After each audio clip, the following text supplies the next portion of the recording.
My brother's wedding seemed perfect until my wife whispered, "We have to leave now." When I asked why, she said, "I'll explain in the car." In the silence of the drive home, she finally said, "You really didn't notice." The real purpose of that wedding was. Chapter 1. The celebration. It was a warm spring afternoon and the garden was immaculate. White orchids draped from the archway, a string quartet played softly, and laughter echoed as guests clinked champagne flutes under the sun. My younger brother, Daniel, stood at the altar in a tailored navy suit, beaming like he had just won the lottery. And in a way, he had. He was marrying Vanessa, the daughter of a prominent family, the kind with a wine cellar bigger than my apartment, and a last name that turned heads in every country club across the state. I was his best man. And I was proud. Until I wasn't. My wife, Lily, looked tense all day. Her usual easy smile never came, and every toast, every glance exchanged around the room made her grip my hand tighter. I chalked it up to her not liking Vanessa. The two had always been distant. But as we reached the reception and the slow dance began, she leaned in close, her breath hot and sharp against my ear. "We have to leave now." I blinked. "What?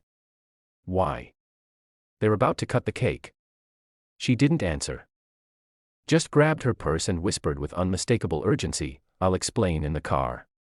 Chapter 2. The drive. The silence in the car was deafening. I drove while Lily stared straight ahead, wringing her fingers. I was still in my tux, bow tie undone. My mind reeled with confusion.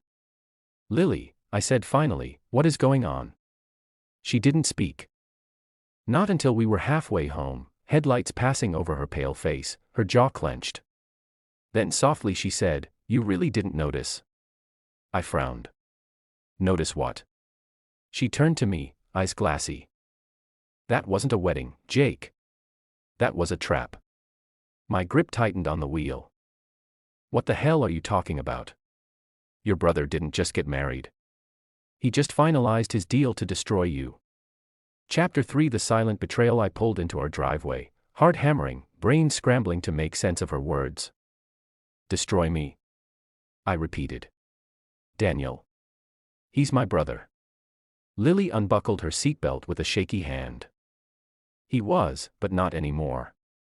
We stepped inside the house. The second the door closed, she grabbed her phone, scrolled, and handed it to me. My eyes fell on an email thread.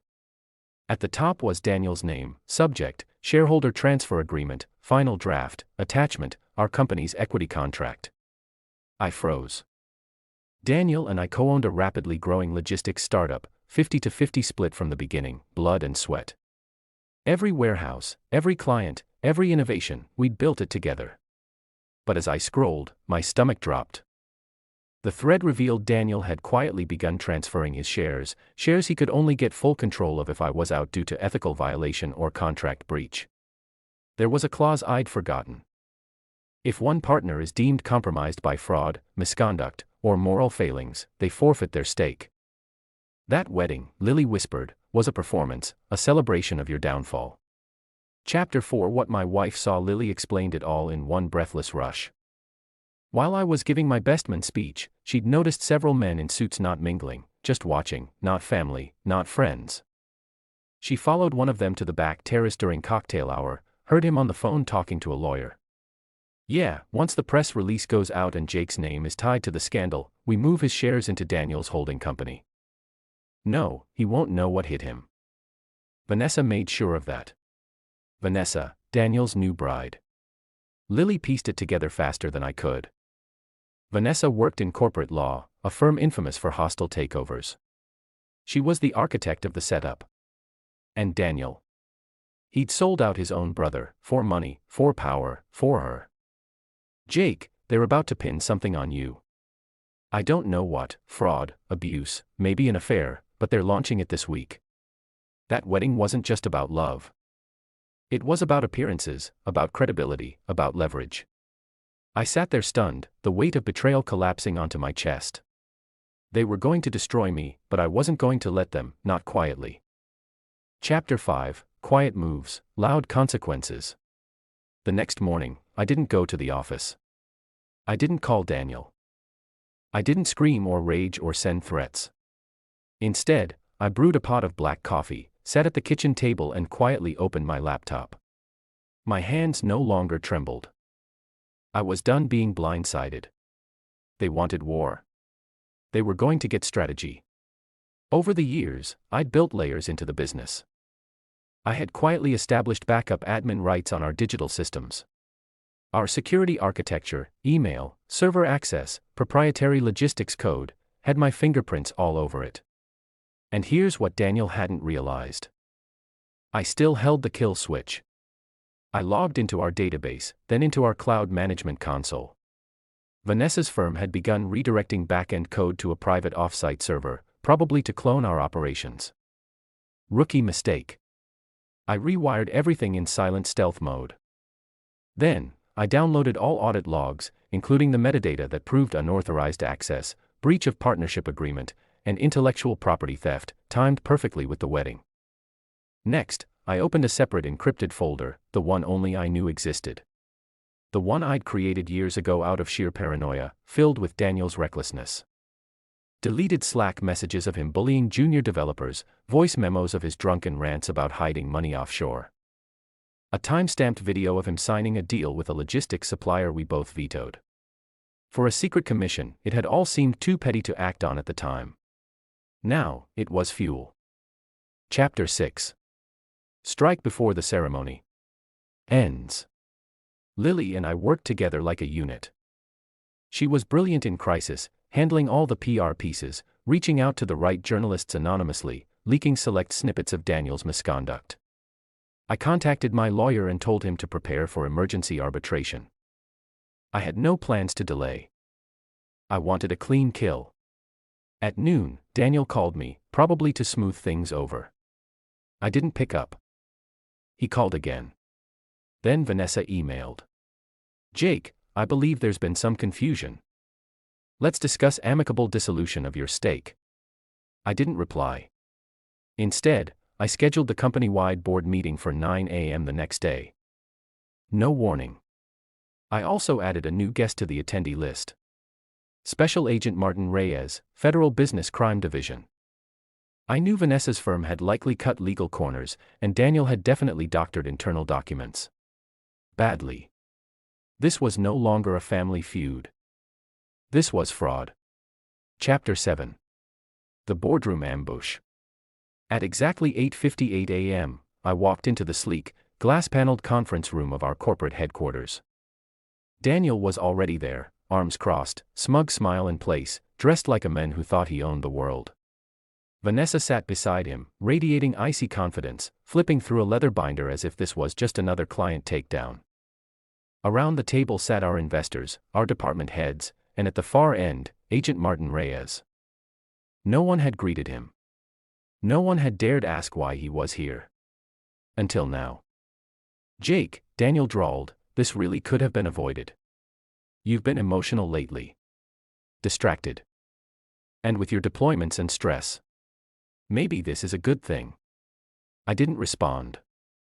Instead, I opened a black folder and slid it to the center of the table. Let's begin. The folder contained printed emails, access logs, surveillance timestamps, and a Notaris timeline. It wasn't just damning. It was a precision airstrike.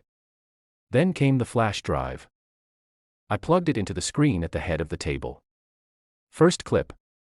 Daniel at a bar with a shady supplier, slurring, Jake doesn't even know I skimmed half the margin. It's our secret. Next, Vanessa's audio from the wedding terrace. Once the press sees the abuse story, he's done. We take the company by Tuesday. The room fell silent. Vanessa stiffened. Daniel's mouth opened. But no words came. Agent Reyes stood slowly. Mr. Daniel Carter and Ms. Vanessa Hale, you are now persons of interest in an active federal investigation regarding corporate fraud, evidence tampering, and conspiracy to commit economic sabotage. The board members looked as if someone had cut the oxygen in the room. Daniel tried to laugh, a weak choking sound. You're bluffing. Reyes held up a warrant. You'll speak through counsel from here on out. Then he nodded toward the door.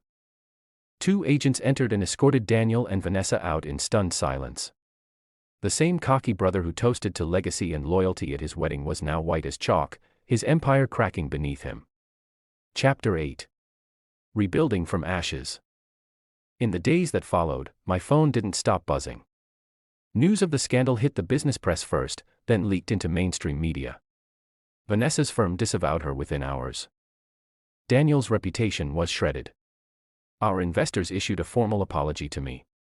The board voted unanimously to remove Daniel permanently and offered to restructure the company, with me as sole CEO. But that wasn't all. I visited my parents. When they opened the door, their faces were tight, unsure of which son to believe. So I handed them a manila envelope. Evidence. Truth. Silence. And then I walked away. I didn't need their validation anymore. Lily and I took a quiet vacation a month later, just the two of us. No weddings. No cameras. No betrayal. Just peace. On the flight back, she leaned her head on my shoulder and whispered, "You could have destroyed him with rage, but you chose to dismantle him with calm." I smiled. Because rage burns fast, but revenge, real revenge, is cold and permanent. Epilogue. Daniel was disbarred from any future board positions. Vanessa lost her license. I donated their wedding venue deposit, $30,000, to a Veterans Family Relief Fund, anonymously. And my company? We rebranded.